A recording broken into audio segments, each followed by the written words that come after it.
Most welcome. हम लोग DNA extraction का प्रैक्टिकल कर रहे हैं। डीएनए सभी यूकैरियोटिक ऑर्गेनिजम्स में पाया जाता है। यूकैरियोटिक ऑर्गेनिज्म का जो सबसे फंडामेंटल डिफरेंस होता है प्रोकैरियोटिक ऑर्गेनिज्म से, वो ये कि उसमें एक प्रॉपर न्यूक्लियस पाया जाता है, जबकि प्रोकैरियोटिक ऑर्गेनिज्म में भी डीएनए है और यूकैरियोटिक ऑर्गेनिज्म में भी डीएनए है।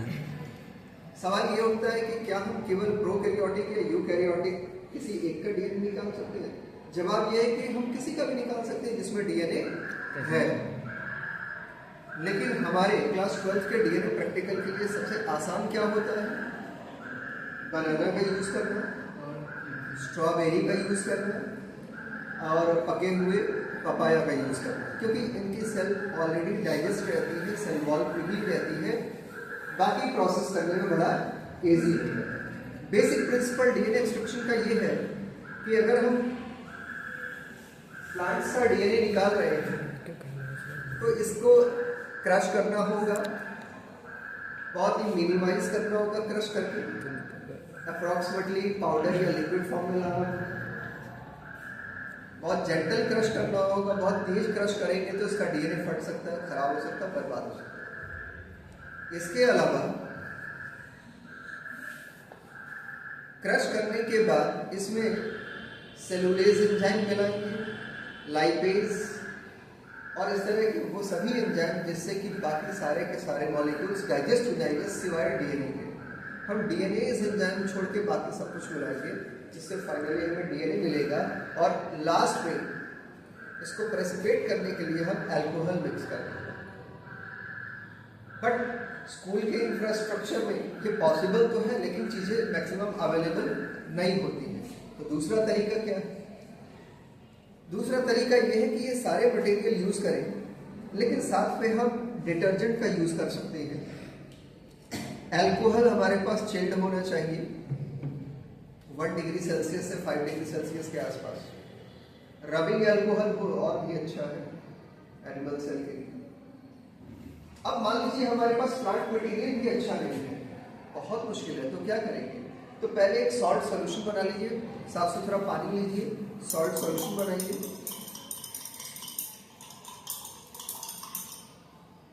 अब ये अच्छे से मिक्स हो गया है और इसको हम पिएंगे और थोड़ी देर गॉगलिंग करेंगे, ताकि जो चिक सेल, जो अंदर डेड सेल है, वो इसमें मिक्स हो जाए और फिर इसे हम वापस यहाँ आने देंगे। ठीक है, ऑन करके जा रहा है, इसलिए वाला है।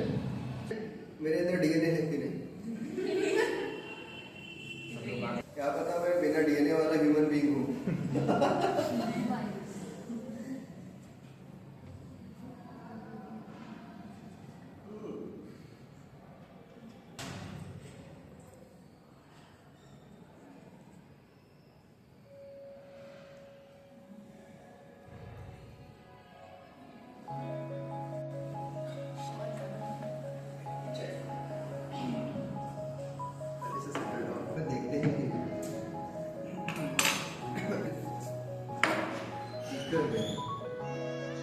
सॉल्यूशन प्रिपेयर करते हैं।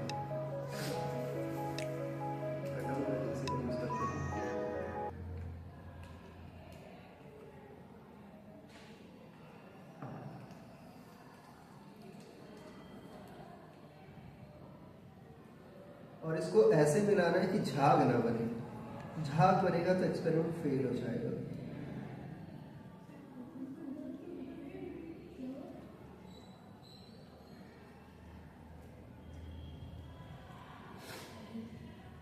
हमें इसको ऐसे मिलाना है कि झाग तो बिल्कुल ना बने, झाग बनते ही फेल हो जाएगा, सारी मेहनत बेकार हो जाएगी।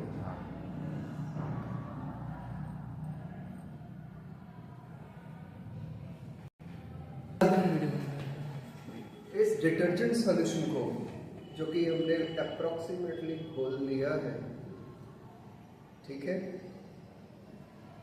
इसको हम पोर करेंगे अपने मटेरियल में, देखते हैं डीएनए है कि नहीं। पहले पोर किया जाए और इसके बाद हम इथेनॉल मिलाएंगे। हटा दे, हटा दे।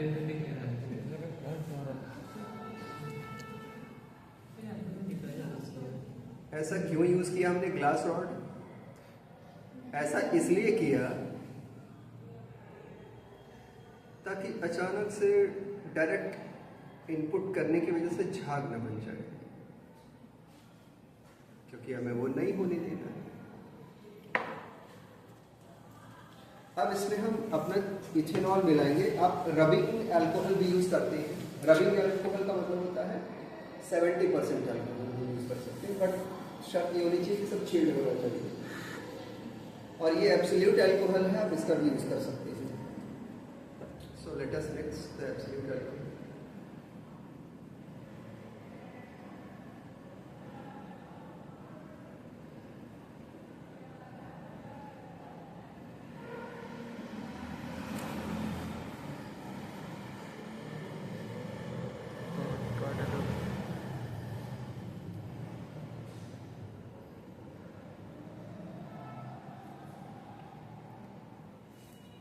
Leave it for some time for 2 to 3 minutes and just wait कि यहाँ पे कोई वाइट लेयर बन जाती है क्या?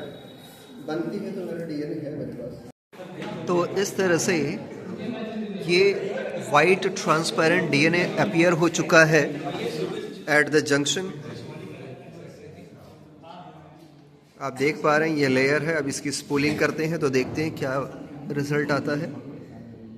यानी मेरे अंदर डीएनए तो है, नहीं तो मैं बिना डीएनए के रहता धरती पे। Which is almost an impossible task. But impossible itself have I am. अय्यो, let us try ji.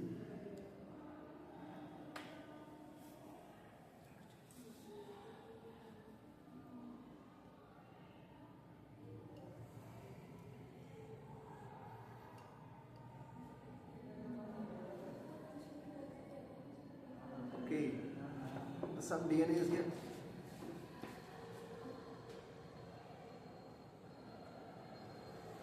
DNA is at the tip.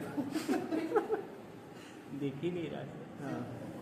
But we want proper spooling material.